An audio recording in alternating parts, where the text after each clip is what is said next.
Oke, Assalamualaikum warahmatullahi wabarakatuh. Waalaikumsalam. Waalaikumsalam warahmatullahi wabarakatuh. Maaf ya teman-teman mengganggu waktu istirahatnya buat join ke acara sosialisasiku tentang pendidikan karakter anti korupsi. Oke, di sini mau izin share screen dulu.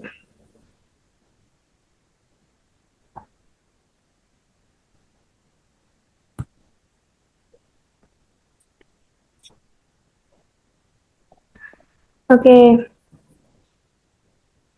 sebelumnya pada tahu apa belum apa itu pendidikan karakter anti korupsi?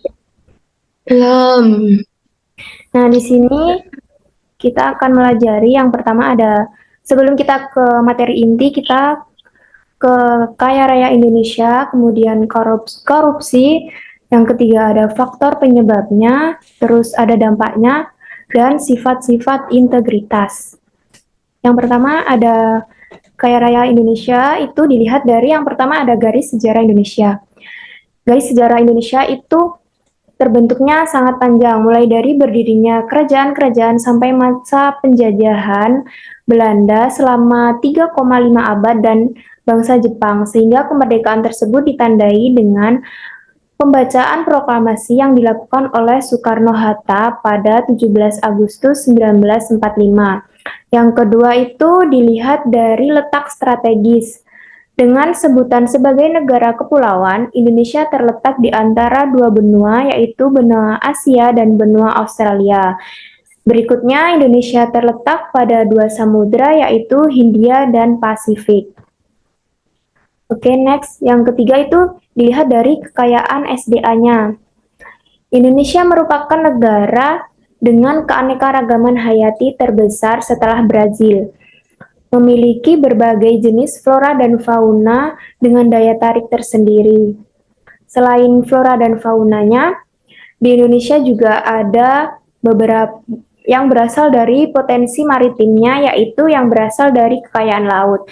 Dari kekayaan-kekayaan tersebut, Indonesia bisa memanfaatkannya sehingga menjadi pendapatan negara. Yang berikutnya ada kekayaan SDM. Kekayaan SDM yaitu sumber daya manusia adalah sumber daya yang berasal dari manusia, yaitu berupa fisik maupun kemampuan atau skill. Dengan adanya sumber daya alam dan sumber daya manusia yang memadai, bisa memanfaatkannya sehingga memperbaiki pendapatan negara Indonesia. Yang berikutnya dilihat dari kebudayaan. Kebudayaan merupakan salah satu hasil dari sumber daya manusia. Indonesia adalah negara dengan kebudayaan yang majemuk. Dari kebudayaan-kebudayaan tersebut bisa menghasilkan pendapatan negara dari sektor pariwisata. Nah, kita lihat kondisi Indonesia pada saat ini berdasarkan yang pertama itu ada tingkat kemiskinan. Disebut orang miskin itu pendapatannya kurang dari 340.000.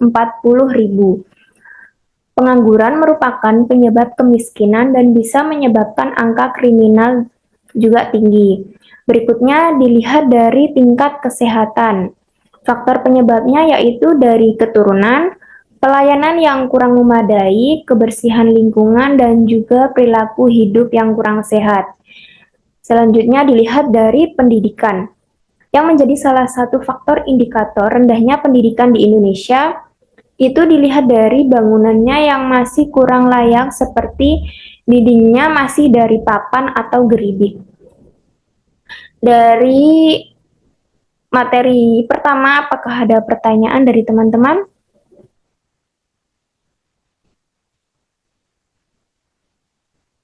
Tidak. Oke, kita lanjut ke materi tentang korupsi. Korupsi itu berasal dari bahasa Latin yaitu corruption, atau yang berasal dari bahasa Yunani yaitu corruptus, yang artinya kebusukan, kebejatan, keburukan, ketidakjujuran, dapat disuap, tidak bermoral, penyimpangan dari kesucian. Menurut Undang-Undang Nomor 31 Tahun 1999, terus diperbarui jadi Undang-Undang Nomor 20 Tahun 2001, tindak pidana korupsi adalah seseorang yang memenuhi unsur-unsur seperti perbuatan melawan hukum, penyalahgunaan kewenangan, kesempatan atau sarana untuk memperkaya diri sendiri, orang lain atau korporasi dan merugikan negara atau perekonomian negara. Terus korupsi itu ada 7 deliknya. Yang pertama, kerugian keuangan negara, suap menyuap, penggelapan dalam jabatan, pemerasan, perbuatan curang, benturan kepentingan dalam pengadaan.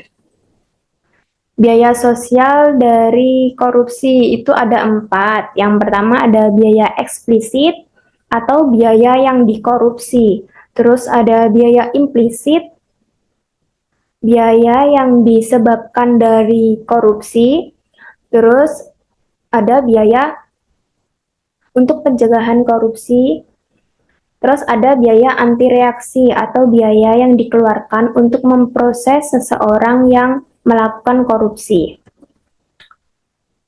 Terus untuk melakukan korupsi ini ada penyebabnya, yaitu dari Jack Bologna yang dikenal dengan teorinya yaitu teori Gone.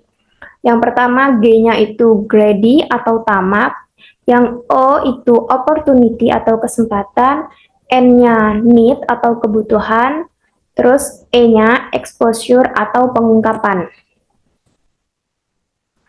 Terus faktor penyebabnya korupsi itu ada 2, yaitu yang berasal dari faktor internal atau faktor dari dalam diri si diri manusia. Terus itu ada sifat tamak yang tidak puas terhadap sesuatu.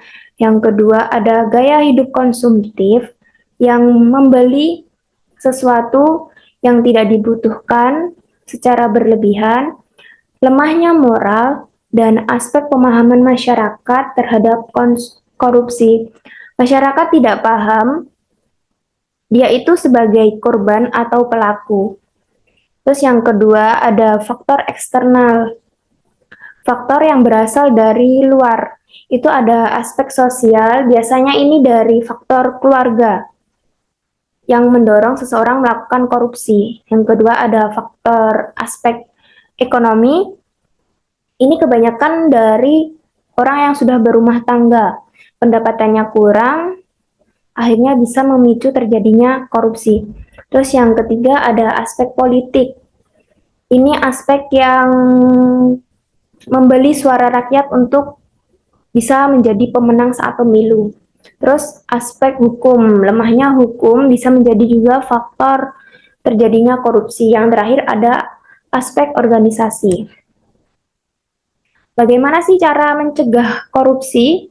Yaitu dengan cara yang pertama, hidup sesuai kemampuan. Yang kedua, mengatur manajemen waktu, fokus kepada kinerja dan tanggung jawab pribadi. Yang keempat, mengatur pengeluaran. Dan yang kelima, selalu bersyukur. Yang keempat itu ada dampak korupsi.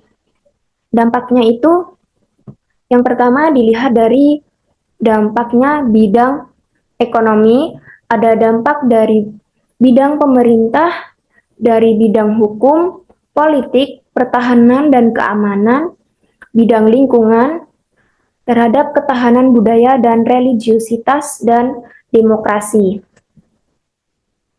Selanjutnya, bab yang terakhir yaitu tentang integritas.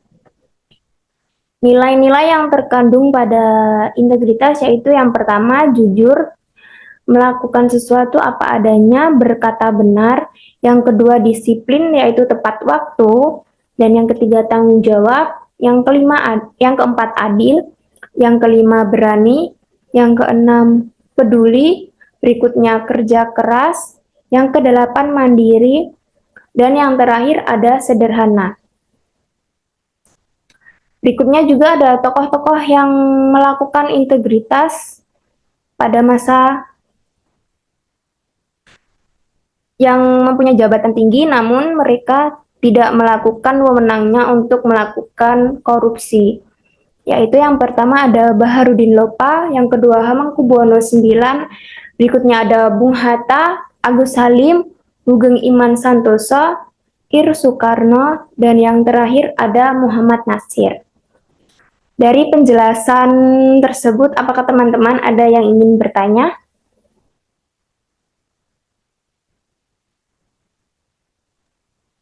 Saya Kak,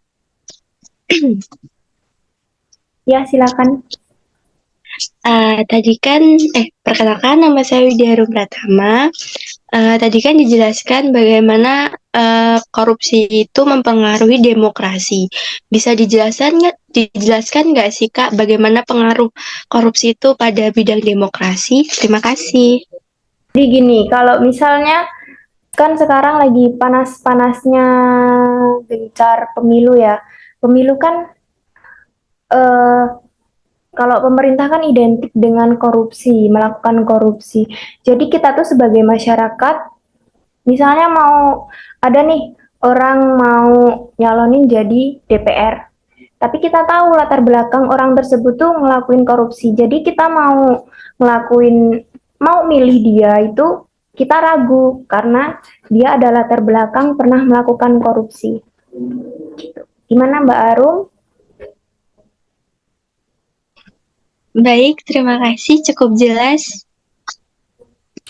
Apakah ada yang ingin bertanya lagi?